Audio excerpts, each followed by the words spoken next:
Well. Welcome again, welcome again. This is a video I was not actually planning to make, okay? I innocently was going to eat a meal without making a video.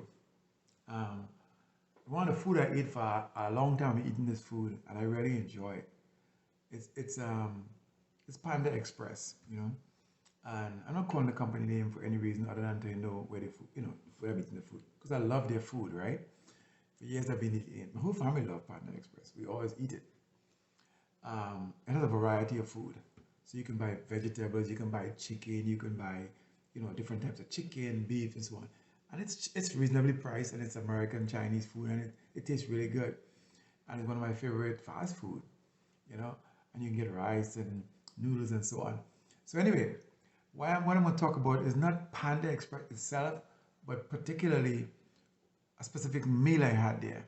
So when I look at the results of my blood sugar after this meal, I felt like I need to make a video and talk about it a little bit, right?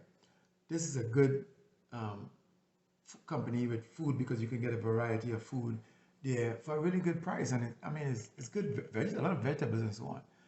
But in particularly, my sister-in-law is here, and she brought me some food at home, and didn't necessarily know what I would have ordered if I was there. Because if I was there, I would order the vegetables, chicken, or broccoli and beef, or chicken and vegetables, or something like that. Because they have the choices, you can get what you want. Because not everybody have diabetes, and most people could eat anything if they don't have diabetes, right? And panda is a good choice, right? So, but she brought me half and half, which is rice and noodles and compound chicken, uh, also orange chicken, and a new sort of a almond chicken they have there. So I look at the food and I said, man, I can't eat this. I usually get vegetables when I go to Panda Express because that's what I like there, and the plain chicken, just grilled chicken or something like that. And but I say, you know what? I'm hungry. They brought it for me because I was home. I didn't cook, and there was no food yet to eat. So they brought me something to eat. My wife was around, and my wife didn't tell her anything. She just let her buy what she wanted, and so I was very thankful for the food. So I said, I will eat it because I'm thankful for it. I'm not going to eat this all the time. So I started enjoying my food. It was, like I said, it was noodles, half rice, half, the two types of breaded chicken. When you look at that, what it was the noodles was carbohydrates, the rice was carbohydrates, two breaded chicken was carbohydrates, right? I know there's a lot of carbohydrates there. So I said, I'm going to eat about half of this. And I kind of expected not to be so good because I know on the amount of carbs in that food there, but it tasted really good. I truly enjoy eating that. I truly enjoy that. But like I say, I usually would buy vegetables and plain grilled chicken at Panda because I love that. And I'm actually gonna go and get it again. I usually do it once a week or so. On a Friday or something, if I'm not cooking at home, I go there and get that. And I love the grilled chicken and the vegetables. But so I ate this food and I said, nah, maybe I should stop. Maybe I should stop. But I keep eating, man, because it was tasting so good. Because you can see them make the food there right there in front of you, and it's pretty fresh. Even though I didn't get a lot of vegetables, but the noodles, you see them making noodles fresh, they make the rice fresh, everything is fresh. And I started eating, and I enjoyed myself. And I say, okay, in about an hour and a half, 2 hours, I will check my blood sugar and see how it went. Because I didn't check my blood sugar before I started, because when I had my sugar test that morning and I knew my sugar was low because I had a very good breakfast this morning with spinach and eggs and so on and that usually I knew that meal, so that usually don't raise my blood sugar, so I don't go past 105 with that or something. So I know my blood sugar was pretty good, and plus I know my body feel too. So I enjoy my chicken, and I, just so after an hour and a half, I forgot to test my blood sugar, and I catch myself around 2 hours after. I said, man, I missed that time. I had to check the blood sugar on this food. So my wife said, why don't you just check it anyway? I mean, 2 hours is just as, maybe under 140, but that's okay. Check it anyway. So I said, okay, I'll check it. So I got my machine and I started checking. So I'm going to block off the ones below because I don't want to mix it up since I didn't really take the initial before. I don't want to mix up yesterday test or did test with this one, okay? Because I did not take it just before I eat. I kind of know what my blood was.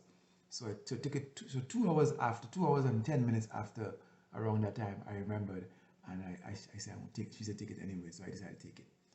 And that's, block the ones at the bottom so you could see particularly that reading. See that? 201. 201 is my blood sugar. 201 after 2 hours and 15 minutes. The meter actually has a little mark next to it, a warning mark. If you look carefully next to the 200, so I'm trying to get this in front of here. There's a little mark next to it. Normally that is green. See, it's sort of a reddish orangish color. That's a warning to me that I ain't doing too good with that food. It's a warning. So after an hour and a half, after an hour and a half, I usually like to be under 140. Under 180 is okay, but 140 is my target. And it's 2 hours and 15 minutes. I'm 201. Now here's the critical part why I decided to do the video. If you have diabetes and you ate that particular, not Panda, but that particular combination I got from Panda, because I eat combinations, and you also order a Coke, right? And you drank the Coke. And then you eat the little, the little Chinese, the 14 cookies, and you eat the 14 cookies with sweet. Think about what could happen with doing that. That could run you up to 250, 260, 300 if you don't know your blood sugar. That's the reason why I'm doing the video. That you take your blood sugar, you test your blood sugar after meals that you're not sure about. As you build a repertoire of the combination of meals and how they affect you, you don't have to do that. But when you never did it before, do it. At least one time, do it. And find out how that food is going to affect you. Because there's a lot of choices at that place. So you can have a good diabetic meal there. I know that because I did before. But you can have a bad choice also. You see? So it's important to keep your blood monitor and equipment with you so you can test these food. Because at 201, 2 hours after, I was thinking maybe I was under 140. So if I had gone at that time, eat something else that's high in carb or high in sugar again, I'll be starting at 201. You see? That's 2 hours after eating, you could be hungry again. I'll be at 201. Who knows, I can get 300.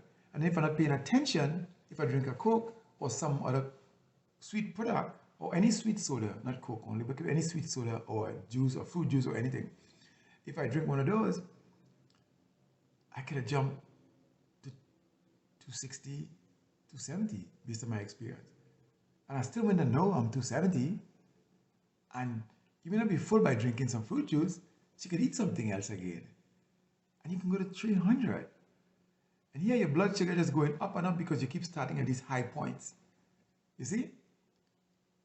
But now that I take this test after I eat, I know as well, don't eat nothing again until your blood sugar comes back down to normal, under 140, under 120, somewhere around 105.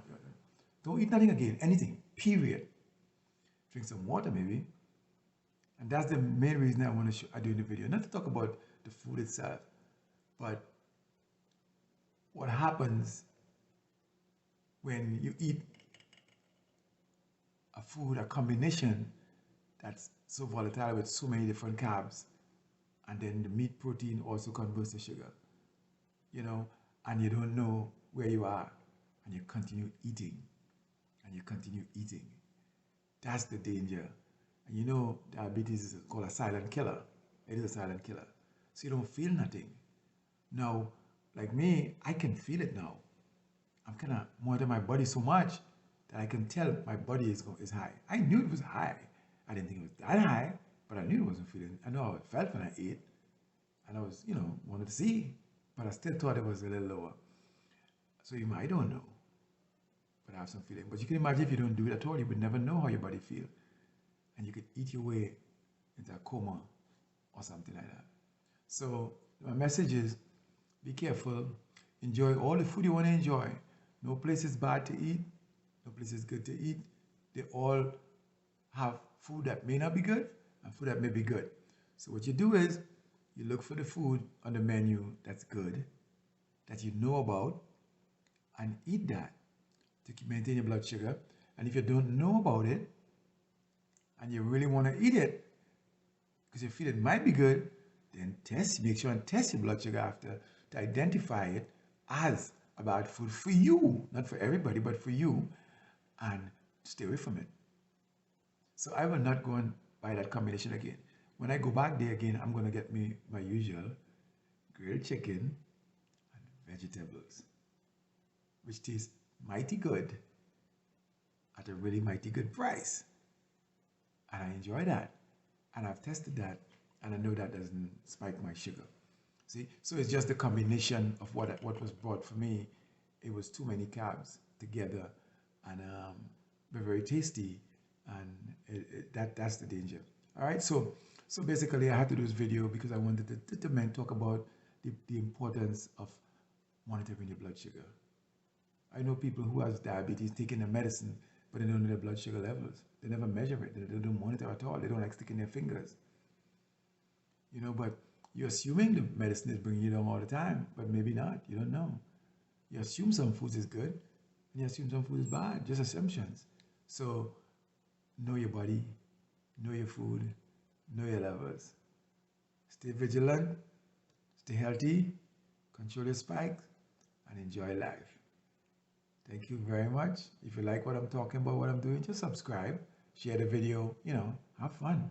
You don't want to be conscious of your own self. And I'm going to do a video coming up here because I'm going to take my A1C tomorrow at home test kit. And I'm going to talk about a little bit to show you that even though you think you may have diabetes, you should check it and make sure you don't have diabetes. And if you don't have diabetes, eat properly so you don't get diabetes. All right? Bye. Take care. Thank you for coming. Blessings.